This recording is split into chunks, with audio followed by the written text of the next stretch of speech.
So I got the torsion twist and the shackles done on my truck. I'm gonna leave the part numbers in the description. Also,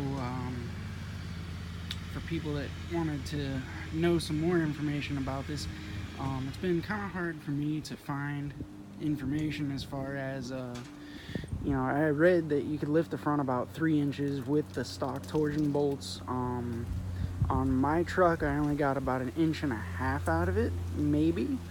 The rear, I did 2 inches with the RTZ 1 to 2 inch adjustable lift shackles. Also, show you on the rear, a lot of people don't mention this. When you buy lift shackles, they don't come with the bolts or the bushings that go in there, which is actually, this is the bolt right here. The bushing is inside of here, and that is in a Dorman kit that comes with the shackles as well,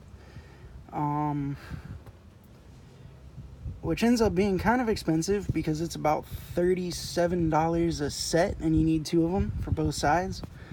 All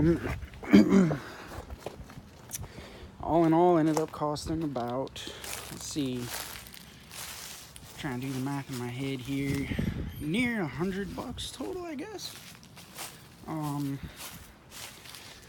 So I'll leave the part numbers in the description, and you can see what it looks like here.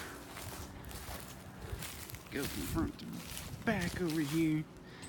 It's not quite level. The rear is higher. I couldn't get the front any higher than what it is. It's maxed out. So that's what you can get on the stock suspension. Other than that, you're gonna have to buy a different lift kit, which is extremely hard to find. I wish I could find one, but that's about it.